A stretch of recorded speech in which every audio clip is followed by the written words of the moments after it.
Glória a Deus. Cumprimento os irmãos com a paz do Senhor. Por favor, pode assentar. Glória a Deus. Aleluia. É uma alegria, mais uma vez, poder nesta noite estar na casa do Senhor. O Juarez já deu o seu testemunho, que eu acredito que falou com vocês poderosamente, né? Um lindo testemunho. Um lindo testemunho de quem fez uma grande escolha. Foi sábio. Aleluia. Eu quero convidar vocês para que abram suas Bíblias no livro de Mateus, capítulo 25. Eu acredito que do versículo 14 até o 30 é bem conhecido de todos, né? Onde fala dos 3 servos que receberam 5, 2 e 1 talento da parte do Senhor, para que assim trabalhasse com ele. Vamos orar sentado como estamos? Pai, bendito é o teu nome, ó Deus. É em nome do teu Filho, Senhor, que eu estou nesta noite, nesta tribuna. E eu careço da tua misericórdia, Senhor. Que tu possa falar com o teu povo e que eu, apesar da pequenez, possa ser o teu instrumento. Em nome de Jesus, fala com... Em nome de Jesus, ó Pai. Amém. Glória a Deus. Deixe sua Bíblia aberta. Todos acharam? Diz assim, Mateus 25, a partir do versículo 14. Também é como um homem que, ausentando-se do país, chamou seus servos e lhes entregou seus bens. A um deu 5 talentos, a outro 2 e a outro 1, de acordo com a capacidade de cada um. Amém. Todos conhecem o texto, eu acredito. Não quero fazer a leitura dele todo, porque tem outras referências para percorrer. Mas eu quero chamar a atenção, irmãos. O versículo 14 já começa dizendo assim, também. Então ele dá uma continuidade de uma fala que Jesus vinha falando antes, que era sobre as 10 virgens. 5 prudentes, 5 nécia. E aí ele chama... Observe seus servos. Guarde essa palavra, servos. Ele chama 3 servos e entrega na mão deles 5 talentos na mão de um, 2 na mão de outro e 1 na mão do outro. E o texto diz que ele distribuiu segundo a capacidade de cada um. Não é que ele deu 1 para quem tinha capacidade de administrar 1, por menosprezo ou qualquer coisa dessa natureza, mas era a capacidade dele. Era apenas administrar 1 talento. E ele tinha capacidade de administrá-lo. O texto diz que ele deu segundo a capacidade de cada um. Então, se ele deu 5, ele sabia que aquele tinha capacidade de administrar aqueles 5, e com aqueles 5 ganhar outros 5, ou talvez até mais. Ele deu 2, porque sabia que ele tinha capacidade para, com 2 talentos, granjear mais 2, granjear mais 5, 6 e assim sucessivamente. E ao que deu 1, ele tinha capacidade também. Era menor que a dos outros? Com certeza. Mas ele tinha capacidade de, com aquele 1 talento, ganhar outro talento. Eu quero chamar a atenção, irmãos, nesta noite, tanto para a capacidade que Deus nos deu, como também chamando os seus servos, lhes entregou os seus bens. Ele também confiava neles. Você entrega o seu dinheiro na mão de qualquer um? Você viajaria e diria, fulano, aqui está a chave da minha casa, não sei quando eu volto, uma viagem longa, você não cuida para mim? Você pegaria qualquer um na rua aí e faria isso, não? Não, né? Sim ou não? Não, acredito que não. Vá anotando, tá? No final tem uma surpresa. Fazer igual, tem uma surpresa. Querido, e esse senhor viaja para bem longe, não deu data quando voltaria, e quando volta pega todo de surpresa. Ele volta, pega todo de surpresa. O texto diz que chegando a ele, o moço que ele deu 5, lhe entregou 10 talentos. Os parabéns, eu sabia que podia contar com você, eu sabia que você tinha capacidade, por isso eu te dei 5 talentos, e você ganhou outros 5. Meus parabéns.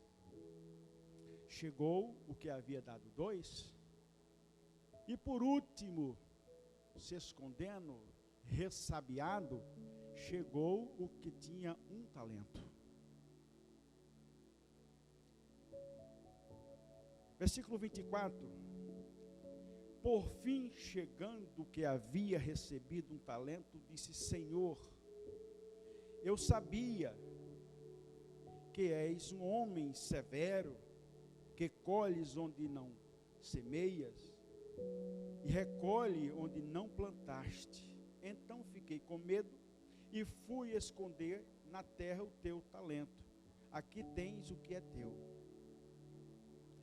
O Senhor disse, mas o seu Senhor lhe respondeu: servo mau e preguiçoso, sabias que colho onde não semeio e recolho de onde não plantei?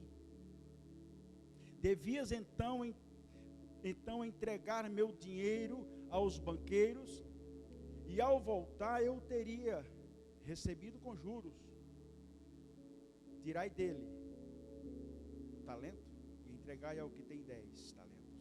Pois a todo o que tem, mais lhe será dado, e terá com fartura. Mas ao que não tem, até aquilo que tem lhe será tirado. Lançai-o, o servo inútil, nas trevas exteriores. Ali haverá choro e ranger de dente. Querido, eu não sei quantos já meditaram nesse texto e analisaram do ponto de vista que eu vou pregar nesta noite, que eu analisei, porque o começo diz que ele entregou aos seus servos. No último versículo diz: lança esse servo inútil nas trevas exteriores. Nós sempre pregamos, irmãos, e é verdade, que a salvação é pela graça. Nós sempre os pregamos fé e sempre acreditamos, e todo mundo tem fé. Só os que não têm fé, levante a mão. Que não tem vergonha de dizer que não tem fé, levante a mão. Veja, todos têm fé. Glória a Deus. Agora nós vamos dar uma passeada ali em Tiago 2, para medirmos a densidade e o tamanho dessa fé. Porque precisamos ter consciência de uma coisa, querido. Precisamos ter consciência de uma coisa. Fé, esse moço tinha fé. Pelo menos ele achava que tinha. Sem obra é morta. Sim ou não? Fé sem obra é morta. E fé sem obra serve inútil. Sim ou não? Quando Abraão, no capítulo 22 de Gênesis, a partir do versículo de número 15, quando ele oferece Isaque, ou iria oferecer, ele iria matar Isaque, o anjo pede para que ele pare, não faças tal, não fez.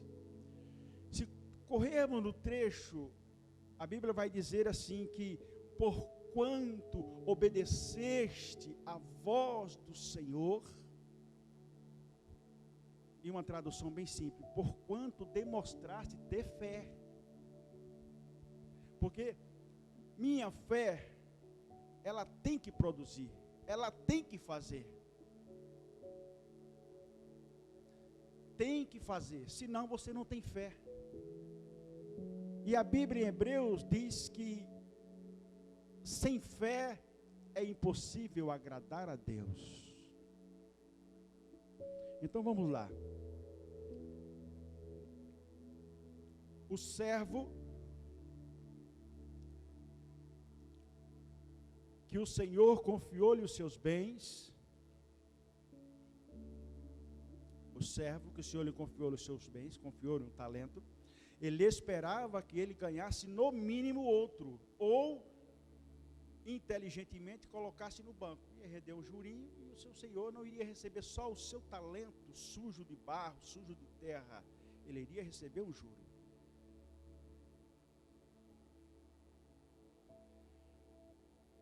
Capítulo 2 de Tiago, eu vou ler a partir do versículo 17, perdão. Assim também a fé por si mesma é morta se não tiver obras. E de que obra eu estou falando? Eu lavo a igreja. De que obra eu estou falando? Deus quer que nós tenhamos, irmão, uma fé viva. Uma fé que produz. E ela precisa produzir primeiro em nós. Ela precisa produzir, nos impulsionar a ler, a orar, a estar na casa do Senhor, tendo oportunidade, evangelize, fale de Jesus, porque se não fizermos nada disso, não passamos de servo inútil, apesar de eu varrer a igreja, apesar de eu ajudar a pintar a igreja, porque a fé, quem tem fé viva, a pessoa é impulsionada a fazer. Porque se eu tenho fé, mas como é a demonstração da minha fé? O que é que eu fiz para demonstrar que eu tenho fé? Abraão não ganhou o título de amigo de Deus, de o pai da fé, senão depois de provar que amava tanto a Deus, que daria o seu filho por ele, a ele, que o mataria, seu filho, para ele, porque ele o pediu. É fé com demonstração. Eu tenho fé. Demonstre. O que é que você já fez? Não é fé, é morta. E se é morta, é inútil. E aqui era um servo, ele chamou os seus servos. Ele não chamou qualquer um, ele chamou os seus servos. E no final, o seu servo foi lançado para as trevas exteriores. Por quê? Era inútil. Porque era inútil. Versículo 18, mas alguém dirá, tu tens fé, e eu tenho obras, mostra-me as tuas obras, mostra-me a tua fé sem as obras, e eu te mostrarei a minha fé, por meio das minhas obras. Um desafio que Tiago faz, para nós, que professamos ter fé, que dizemos ter fé. Quando temos fé, até nos abatemos, é normal, mesmo tendo fé, mas uma fé viva, jamais nos leva a pensar em sair dos caminhos do Senhor. Uma fé viva jamais nos leva a desistir do Senhor. Uma fé viva jamais nos leva a cruzar os braços e não fazer nada pela obra do Senhor. Como disse o pastor, nós sempre usamos essa expressão, que Deus não precisa de nós, para denotar algumas coisas devido à grandeza dele, o poder dele, né? Mas ele precisa de nós. Porque os anjos quiseram vir pregar, ele falou, vocês não podem, vocês vão assombrar todo mundo e aí vai ser pior ainda. Deixa eu mandar esses aí. Vou salvar esses aí, vou preparar essas coisas aí.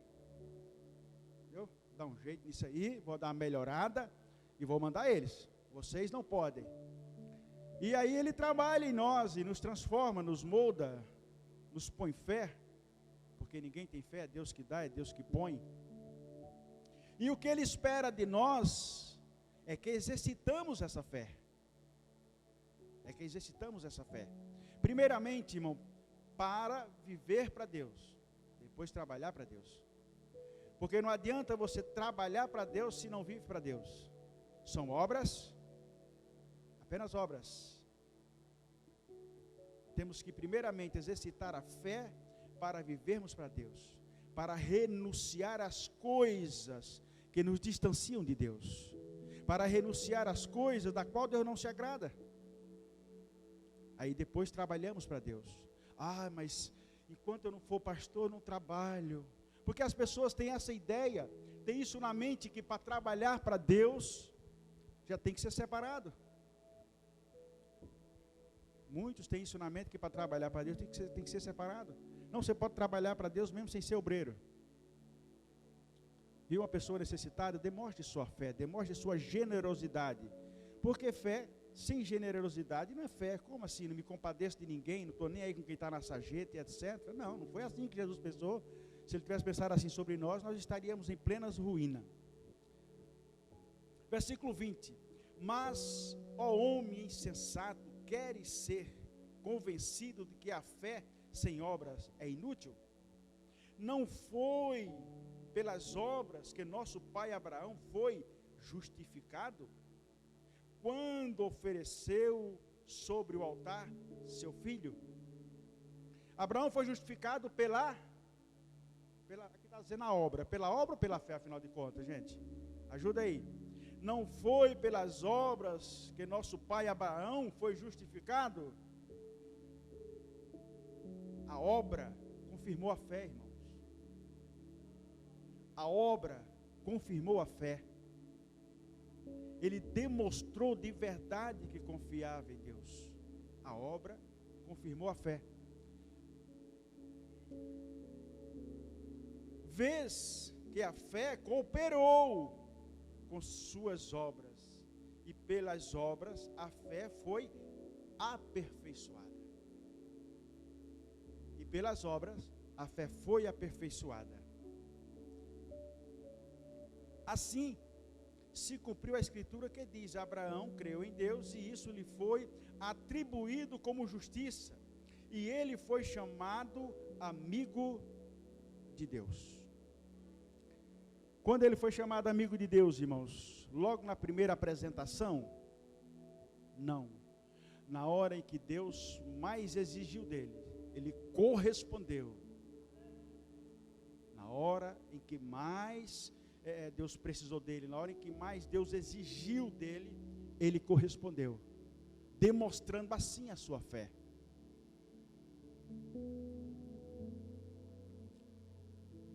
Nós temos um hábito, nós pentecostal principalmente, sempre queremos pôr as obras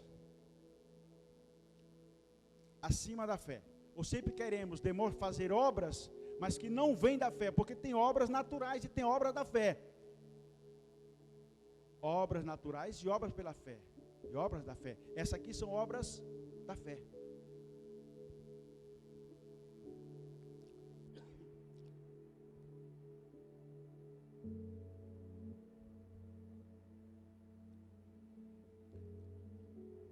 Já eu chego onde estou querendo, porque, irmãos, nós vivemos tempos terrivelmente difíceis, e não estou falando da pandemia, eu estou falando da igreja mesmo, estou falando da igreja, estou falando dos tempos em que a igreja está vivendo, e que a igreja que mais lota é a igreja que tem show, a que menos lota é a que tem um culto. Essa é a realidade. A igreja onde a palavra ela é tão light que você nem sente que teve palavra. É só palavras de promessa, né? E não estou aqui, não quero com isso criticar, apenas quero expressar a diferença, porque ninguém nasce de novo se não for ouvindo a palavra, ninguém é transformado se não for pela palavra, ninguém cresce se não for pela palavra, porque palavras emotivas, palavras de autoajuda e etc, é interessante, mas não é tudo. Agora, quando é a Bíblia, quando é a palavra de Deus, que às vezes a gente temos um hábito de dizer que o irmão bateu, que foi um chicote tremendo, né?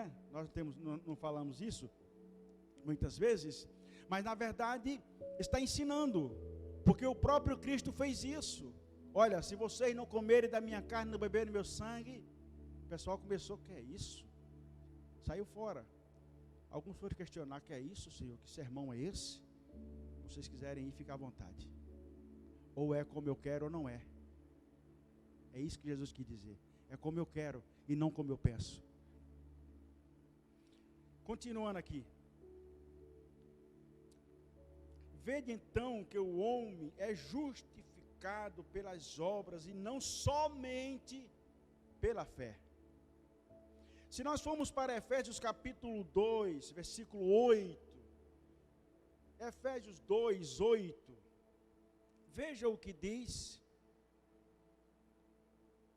o apóstolo Paulo.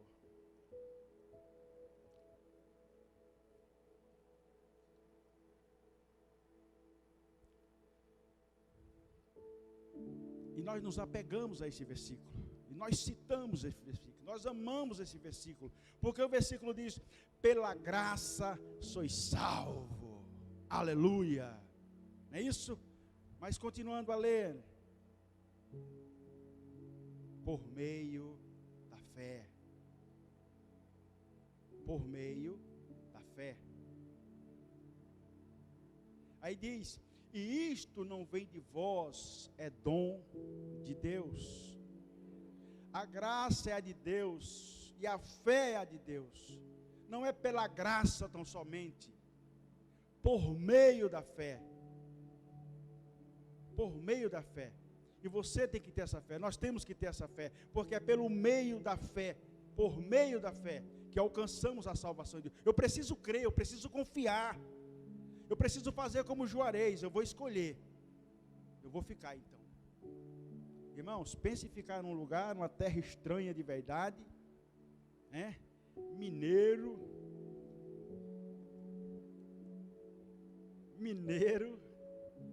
quieto, mal abre a boca, pensa, né? Vem do lugar simples, lugar humilde, então as pessoas são, né? Já deu uma desenvolvida bacana, já está até cantando na harpa aqui, ó. Entendeu? Mas pensa, mas ele fez a escolha certa, irmãos. Ele exercitou a fé e disse: eu vou ficar. E ficou. E Deus tem lhe abençoado, Deus tem honrado a sua fé, mas a atitude partiu dele, não partiu de Deus. A atitude partiu dele. Estava diante dele o que ele deveria fazer, estava diante dele a opção, e pela fé, primeiro amor, alegria, saindo pelos poros, fala: eu vou ficar. E não foi nada fácil, eu acredito. Então isso é fé. Porque temos ultimamente, irmãos, infelizmente, o que eu vou dizer, talvez muitos não se agrade, mas temos visto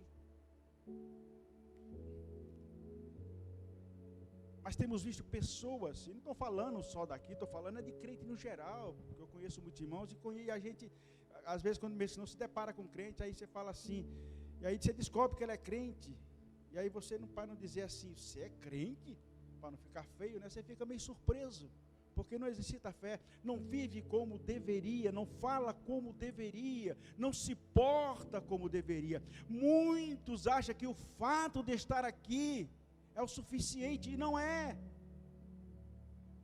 Não é o suficiente. Eu costumo dizer uma coisa, já desviei bastante gente falando isso, mas eu vou falar assim mesmo. E vou falar consciente, tá? Busque viver uma fé verdadeira, ou então vai para o mundo, não perde tempo.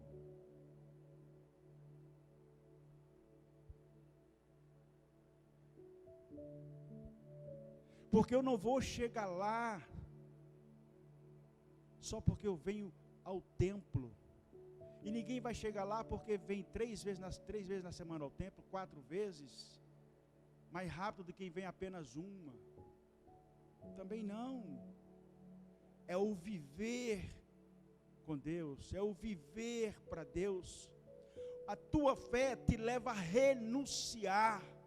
Eu não tenho renunciado nada. Por isso, meu querido, que você é um morto-vivo. Aliás, se eu também não renunciar a nada, sou outro morto-vivo. Essa é a grande realidade. Precisamos exercitar a fé. Eu tenho que estar todo culto. Se tiver, está ótimo, mas isso não quer dizer que você está exercitando a fé. A renúncia. Abraão renunciou tudo para viver uma aventura com Deus e se deu bem para caramba. Se deu bem demais.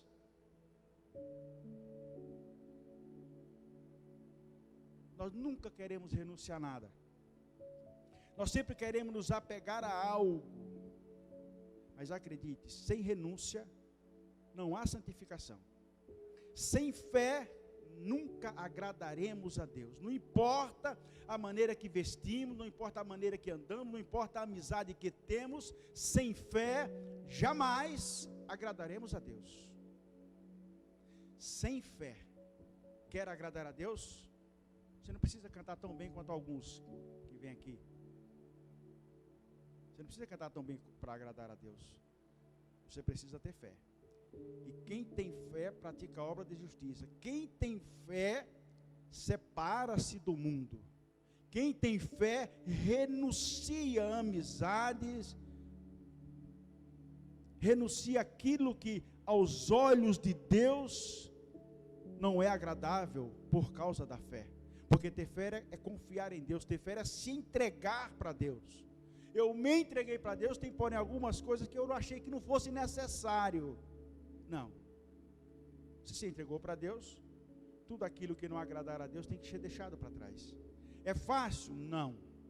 Mas precisa ser feito. Eu ainda quero ler com os irmãos outro versículo.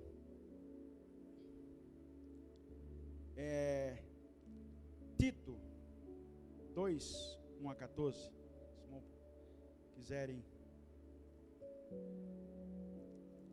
Veja para que fomos chamados. Eu tenho muita fé, mas eu não amo ninguém. Não existe isso, irmão. Eu tenho muita fé, mas me preocupo com quem está necessitado, ou querer ajudar, sabe? Não existe isso. Olha para que Deus...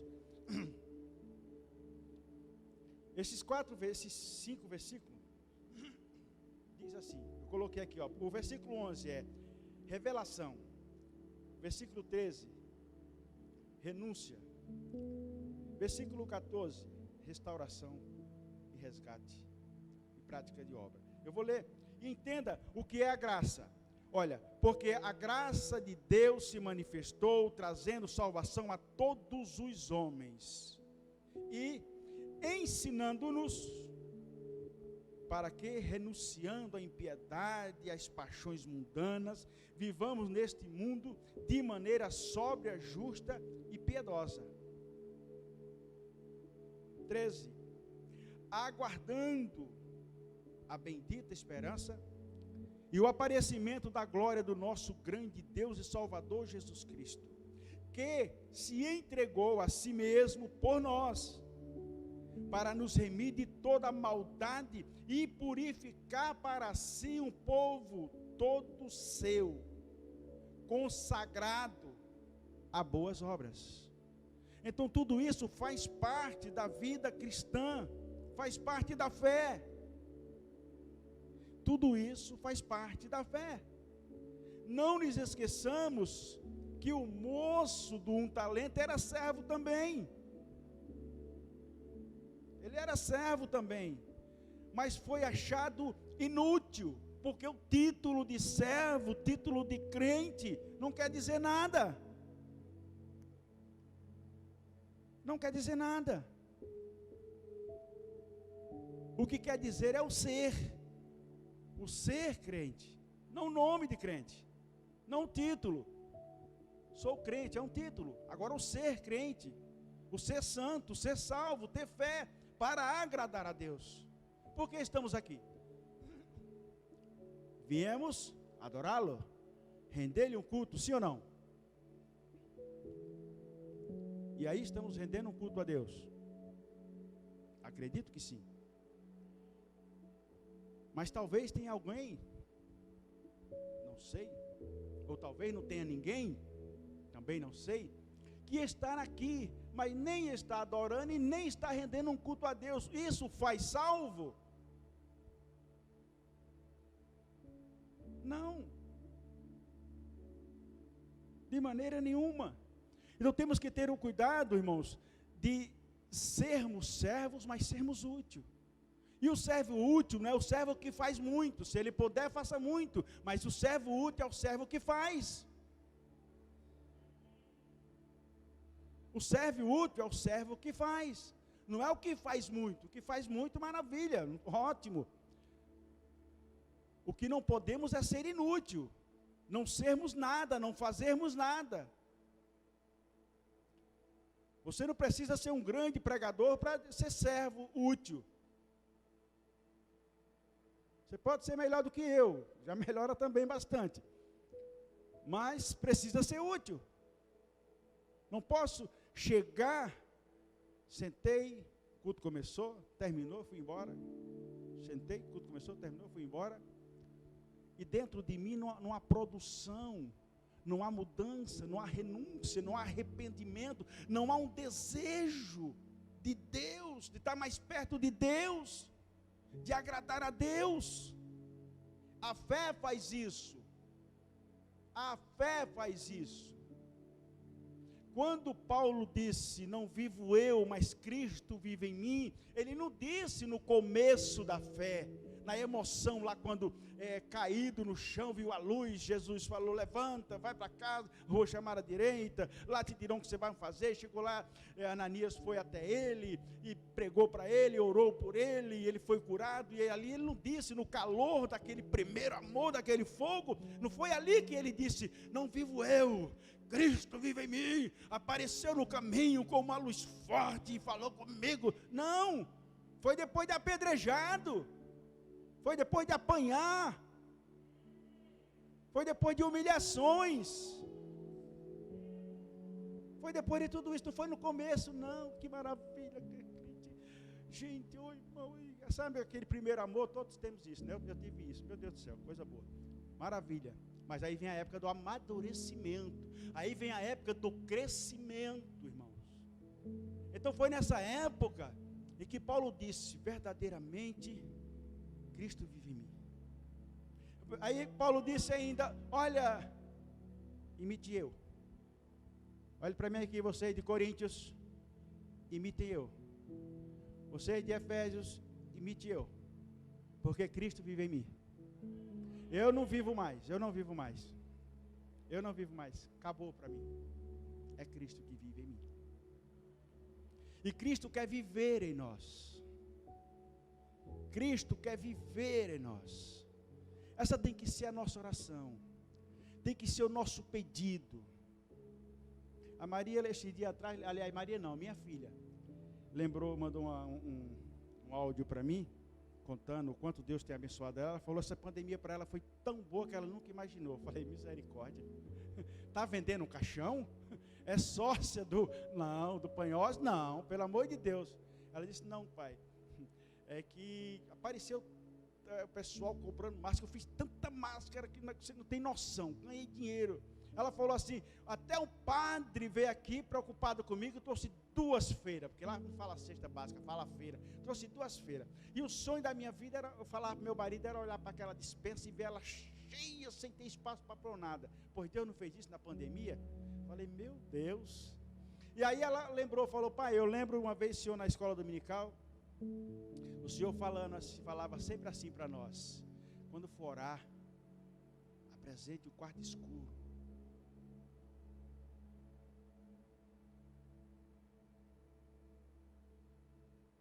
Chama ele e entra com ele no quarto escuro e apresenta toda aquela sujeira que tem lá e que às vezes em voz alta nós temos medo e vergonha de falar.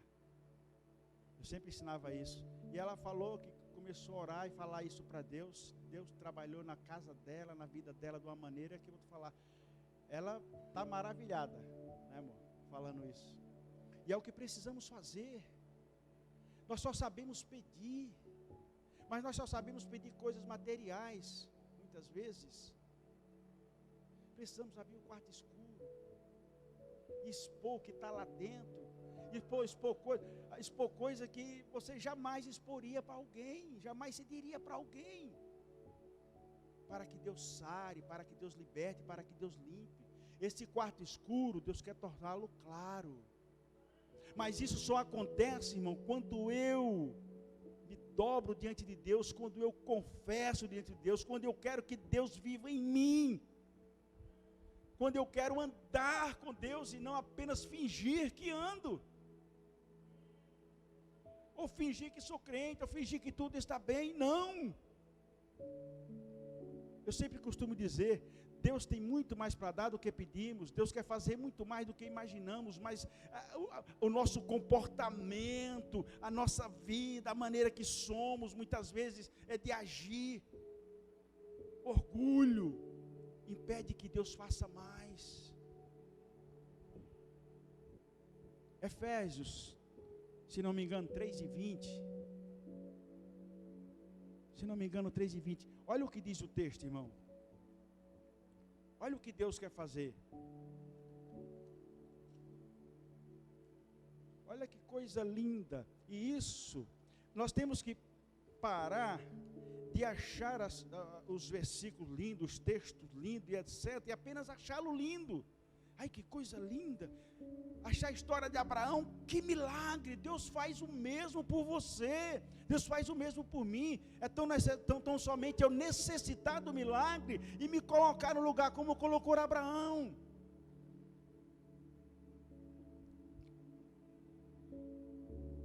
Mas a nossa... está lendo Filipenses, ó. Já não ia dar muito certo. Efésios 3:20.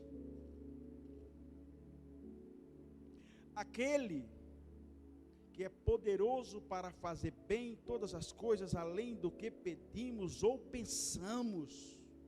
Olha, aquele que é poderoso para fazer muito mais do que pedimos e pensamos, Ele faz. Agora eu tenho, exercitando a minha fé, renunciar tudo aquilo do qual Deus não se agrada, da qual se faz necessário. Eu costumo fazer algumas comparações. Quem aqui é motorista? Motorista. Quem aqui dirige? Porque tem uma diferença muito grande, viu, querido? Não sei se você sabe disso. Não quero que você jogue sua habilitação fora não, mas tem uma diferença bem grandona entre motorista e quem dirige. Tem ou não tem, pastor? Bem distante. Entendeu? Pegou aí, não? Então, é lindo o texto. É lindo o que Deus fez na vida de fulano. Ele quer fazer o mesmo na sua. Ele quer que, além de achar lindo isso aqui, essa promessa que está escrita aqui, Ele quer que você acredite que Ele pode fazer tudo isso por você e por mim. É o que Deus quer que seja feito, é o que Deus almeja fazer. As promessas escritas não é só para nos motivar, é o que Ele quer fazer. As promessas escritas não é só motivação, como palavra motiva. Não, é o que Ele anela fazer na nossa vida, é o que Ele anela fazer na vida da igreja. Mas eu preciso crer, e eu preciso reagir a essa promessa. Eu preciso achar esse texto bonito e acreditar, e tomar posse da bênção. Porque só achar bonito não vai resolver. Eu preciso exercitar a minha fé, acreditar que Deus vai fazer. E acredite, nada agrada mais Deus do que você acreditar que Ele vai fazer e que Ele pode fazer. Porque é fé. O que agrada a Deus é fé. É você crer nele, é você se entregar a Ele, é você confiar totalmente nele. Às vezes estamos passando por uma dificuldade tão difícil, né? Falamos, mas Senhor, eu sou crente, eu sou teu servo, tenho buscado, tenho orado, etc. Apresentamos a Deus dessa maneira, pelo menos eu algumas vezes faço isso, mas eu não posso me desesperar. Eu tenho que dizer, Senhor, todavia seja feita a tua vontade. Todavia tu estás no controle, eu vou esperar, eu vou continuar confiando em ti. Tu estás no controle, então tem jeito, tem solução. É o que Deus espera de nós. É que confiemos nele. Qual é o seu alvo? O que é que você tem desejado que Deus faça na tua vida, na tua casa? Ele vai fazer. Tome posse, ele vai fazer. Agora, não é porque eu estou falando que ele vai fazer, quando você chegar em casa já está feito. Pode ser que ele já tenha feito mesmo, mas não é assim. Não é assim. Não é com uma varinha de condom, salta um coelho da cartola. Não, não é assim. Deus judiou de Abraão. Malvado Deus. Chega para Abraão, depois de estar com um moço bonito, olhava para ele assim, mas que maravilha de filho que Deus me deu. Aí Deus diz: Abraão, tu está amando esse menino demais, demais. Olha, sacrifica ele para mim. Sacrifica ele para mim. Leva ele até o Monte Moriá, oferece ele para mim. O que você faria? Não, seja bem sincero. Não é preciso ela responder. Responda para você mesmo, o que você faria? Eu sinceramente não sei o que faria.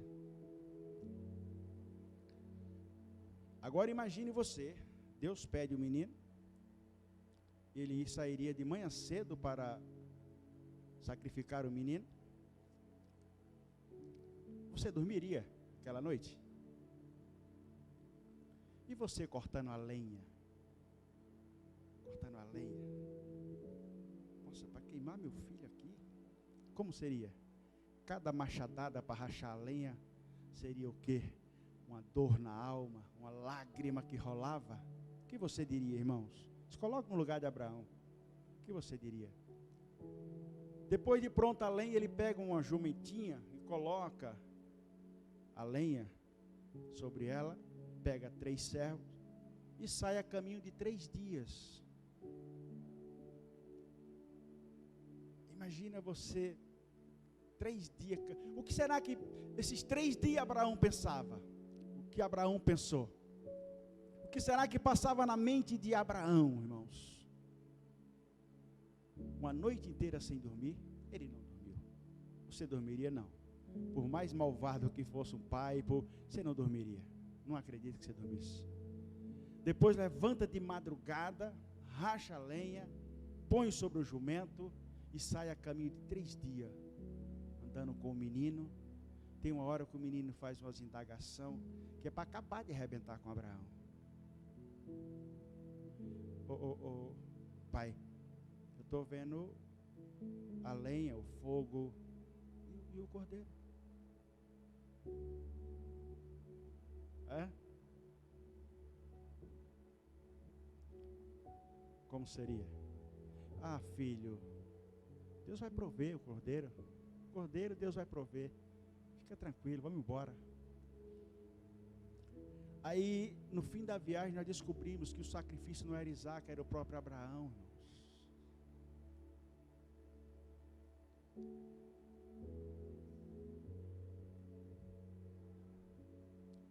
Ali,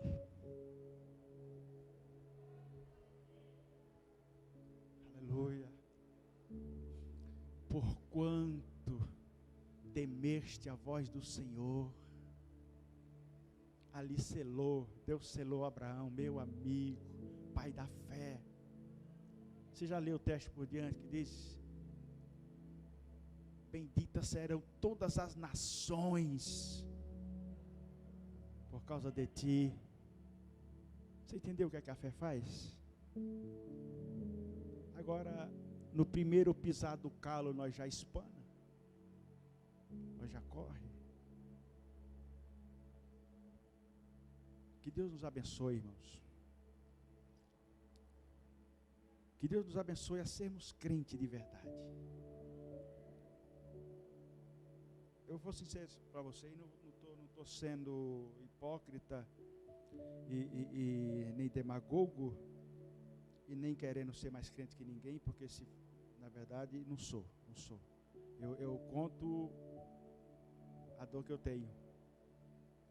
Mas já cheguei a falar algumas vezes para Deus: meu Deus, para ser inútil, eu prefiro ir embora. não ser nada, eu prefiro ir embora. Já falei e falo, continuo falando a Deus, eu preciso fazer alguma coisa, ser útil em alguma coisa. E outras horas no travesseiro eu falo, se eu não acordar amanhã, ai, que maravilha acordar em teus braços, hein? Que Deus nos abençoe, que sejamos crentes, irmãos, que nós vivamos para agradar a Deus, para servir a Deus. Ter sonhos não é proibido de maneira nenhuma, mas sonhe aqueles sonhos que o Deus seja exaltado através dele, para que ele os realize mais rápido. E aquilo que você pede há anos, Deus não te deu, talvez não vá te fazer bem. Deus tem até esse cuidado inacreditável. Deus tem até esse cuidado de não te dar ou não me dar aquilo que eu quero, que eu acho que vai ser bom para mim, e de repente Ele não vai ser, filho, por isso que eu não vou te dar, eu não vou fazer. Está entendendo o que é o cuidado de Deus? Que nós alcancemos a fé de Abraão, esperar em Deus, confiar em Deus, entregar-se a Deus. Entregue-se a Deus. Uma última coisa, quantos aqui têm livre-arbítrio?